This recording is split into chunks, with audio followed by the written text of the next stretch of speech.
तो UP TET जैसे सामाजिक अध्ययन के दूसरे पार्ट में करने जा रहे हैं प्राचीन और मध्यकालीन इतिहास का जो पार्ट नंबर 2 है उसका देख लेते हैं। चलिए देखते हैं। इल्तुतमिश इल्तुतमिश इल्तुतमिश का शासन कब से था? तो 1211 से लेकर 1236 तक। ठीक है, चलिए देखते हैं इससे बनने वाले कितने क्वेश्चन हैं, कितने क्वेश्चन आए हैं वो भी देख लेते हैं।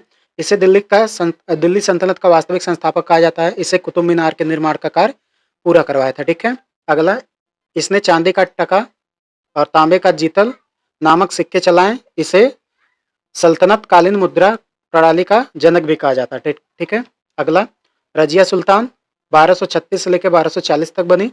यह इल्तुतमिश की पुत्री थी और दिल्ली की गद्दी पर बैठने वाली प्रथम और अंतिम महिला मुस्लिम शासिका थी। ठीक है, गैसुद्दीन बलबन 1266 से लेकर 1286 तक था ये। तो इसने विद्रोहियों को दबाने के लिए कठोर नीति जो होती है लोह और रक्त की नीति अपनाई। ठीक है, प्रथाएं इसने क्या क्या चलाया?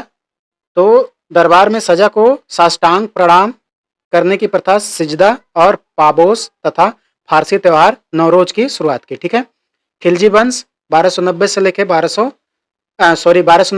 1330 तक।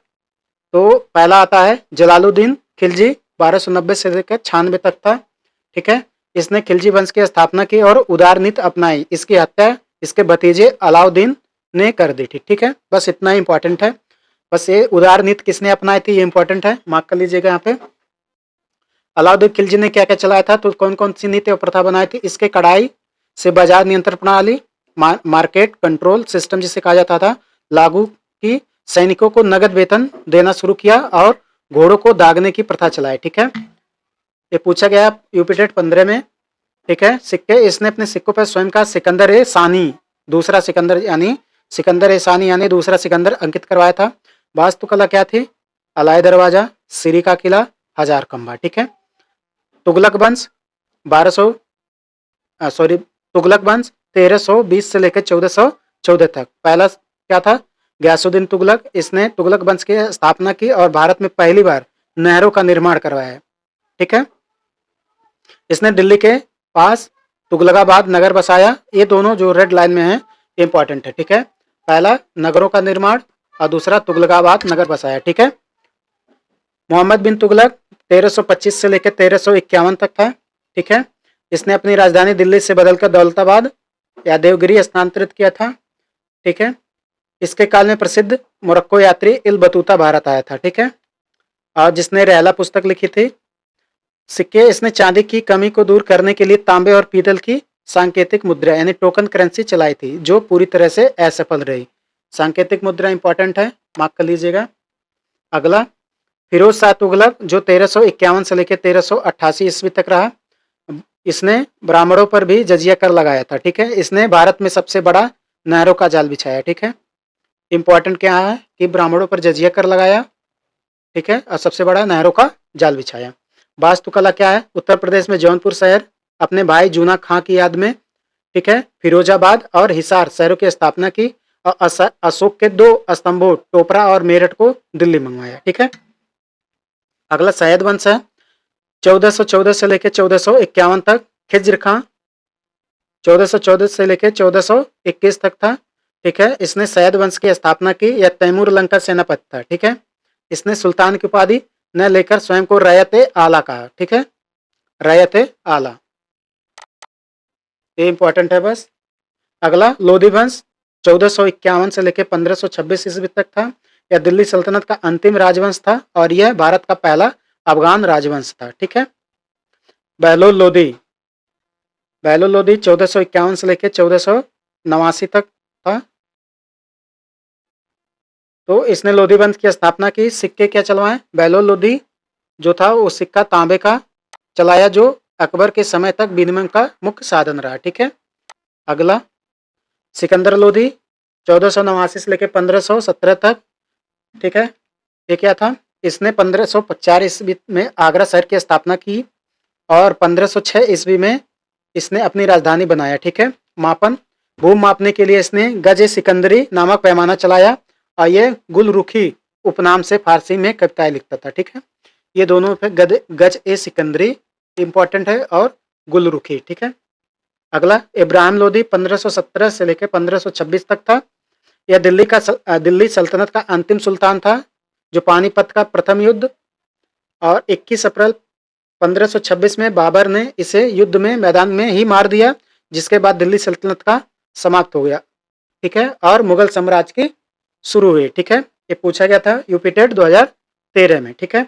अगला अब बाबर आता है 1526 से लेकर 1530 तक, ठीक है। तो पानीपत का प्रथम युद्ध 21 अप्रैल 1526 में हुआ, जो बाबर ने किसे पराजित कर भारत में मुगल वंश का स्थापना किया था। तो इब्राहिम लोदी को। बाबर ने अपनी आत्मकथा तुझे के बाबरी या बाबरनामा किस भाषा में लिखा था? तो तुर्की भाषा में। बाद में अब्दुल रहीम खाना ने इसकी फारसी अनुवाद किया, ठीक है। बाबर ने काबुल और गंधार में विजय के बाद जनता को कौन से सिक्के दान में दिए? तो काबुल में शाहरुख यानी चांदी का सिक्का और गंधार में बाबरी नाम का सिक्का चलाया, ठीक है। बाबर द्वारा निर्मित भारत की पहली मस्जिद बाबरी मस्जिद कहाँ स्थित है? तो अयोध्या में, जिसका निर्माण बाबर के सेनापति मीर बाकी ने करवाया था, ठीक है। अगला देखते हैं हुमायूं 1530 से लेकर 1556 ईस्वी तक। हुमायूं की जीवनी हुमायूं नामा की रचना किसने किया था? तो उसकी बहन गुलबदन बेगम ने किया था, ठीक है। चौसा का युद्ध 1539 और कन्नौज बिलग्राम का युद्ध 1540 में हुमायूं को किसने पराजित कर भारत से भागने पर मजबूर किया था? तो शेरशाह सूरी ने, जिसने सासाराम में अपना प्रसिद्ध मकबरा बनवाया, ठीक है। हुमायूं ने दिल्ली में किस नए नगर और पुस्तकालय की स्थापना की थी, जिसकी सीढ़ियों से गिरकर उसकी मृत्यु हो गई? तो दीन पनाह नगर, ठीक है, और शेर मंडल पुस्तकालय, ठीक है। नाम याद कर लीजिए। हुमायूं के समय का कौन सा सिक्का इतिहास में प्रसिद्ध है और जिसे एक दिन के राजा यानी भिस्ती निजाम ने चमड़े का बनवाया था? तो चमड़े का सिक्का था, ठीक है। अकबर देखते हैं 1556 से लेकर 1605 ईस्वी तक। अकबर ने किस वर्ष कश्मीर को मुगल साम्राज्य में मिलाया था और दीन इलाही संप्रदाय शुरू किया था? तो कश्मीर को 1586 ईस्वी में मिलाया और दीन इलाही 1582 ईस्वी में शुरू किया, ठीक। अगला अकबर ने गुजरात विजय 1572 और 73 में की स्मृति में फतेहपुर सिकरी में किसका निर्माण करवाया? तो बुलंद दरवाजा का, ठीक है। अकबर द्वारा चलाया गया वर्गाकार सोने का सिक्का और तांबे का मुख्य रूप से सिक्का क्या कहलाया? तो सोने का सिक्का इलाही और तांबे का सिक्का दाम कहलाया, ठीक है। अगला अकबर के शासनकाल में वृंदावन मथुरा में लाल बलुआ पत्थर से प्रसिद्ध गोविंद देव मंदिर का निर्माण किसने करवाया? तो आमेर के राजा मान सिंह ने। अकबर के सिक्कों पर किस हिंदू देवता यानी आकृति का अंकन मिलता है? तो राम सिया का, भगवान राम और सीता का, जो चित्र देवनागरी लिपि में राम सी लिखा हुआ मिलता है, ठीक है। जहांगीर का शासनकाल आता है 1605 से लेकर 1627 ईस्वी तक। किस मुगल बादशाह के शासन काल को चित्रकला का स्वर्ण युग कहा जाता है? तो इसके जहांगीर काल को। इसके दरबार में उस्ताद मंसूर और अब्बुल हसन प्रसिद्ध चित्रकार थे, ठीक है। यूपीटेट 2016 में पूछा गया है। जहांगीर ने अपनी बेगम नूरजहां के नाम पर कौन से विशेष सिक्के जारी किए थे? तो नूरजहां अंकित चांदी के सिक्के और कुछ सिक्कों पर राशि चक्र जोडिक साइंस के चित्र बनवाए थे, ठीक है। अगला भारत में पूर्णतः संगमरमर से निर्मित और पहली बार पितरादुरा जड़ाऊ कला से सजाया गया मकबरा कौन सा था? तो एतमदुल्ला का मकबरा, जो आगरा में, जिसे नूरजहां ने अपने पिता की याद में जहांगीर के काल में बनवाया था, ठीक है। अगला जहांगीर ने न्याय के लिए अपने महल के बाहर कौन सी प्रसिद्ध व्यवस्था की थी? तो न्याय की जंजीर। यह सोने की बनी थी और यमुना तट से जुड़ी थी।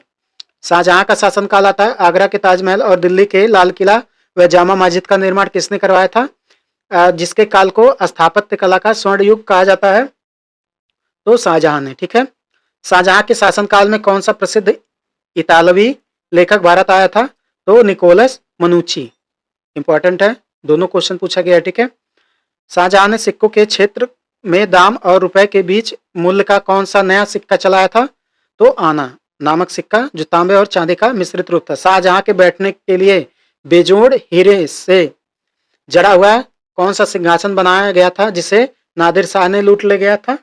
तो तख्त ए ताऊस, जिसे मयूर सिंहासन भी बोला जाता है, जिसे बेबादल खां ने बनाया था, ठीक है। ये बहुत इंपॉर्टेंट क्वेश्चन है। इसको मार्क कर लीजिए आप लोग। अगला औरंगजेब का शासनकाल आता है 1658 से लेकर 1707 ईस्वी तक। ठीक है, औरंगजेब ने किस सिख गुरु को इस्लाम ने स्वीकार करने के कारण दिल्ली में मृत्यु दंड दे दिया था? तो कौन थे सिख के नवे गुरु? गुरु तेग बहादुर को 1675 ईस्वी में। यूपीटेड 2014 में पूछा गया है। औरंगजेब द्वारा अपनी पत्नी की याद में औरंगाबाद में निर्मित किस मकबरे को द्वितीय ताजमहल कहा जाता है? तो बीबी का मकबरा, जिसका नाम था रबिया उद दौरानी का मकबरा। ठीक है, धार्मिक कट्टरता के कारण औरंगजेब ने अपने सिक्कों पर किस इस्लामिक प्रथा को पूरी तरह से प्रतिबंधित कर दिया था? तो सिक्कों पर कलमा लिखवाना बंद कर दिया था, ताकि वे पैरों के नीचे आकर अपवित्र ना हो। औरंगजेब को उसकी धार्मिक कठोरता और सादा जीवन जीने के कारण किस उपनाम से जाना जाता था? तो जिंदा पीर। ये पूछा भी गया है क्वेश्चन। ठीक है, अगला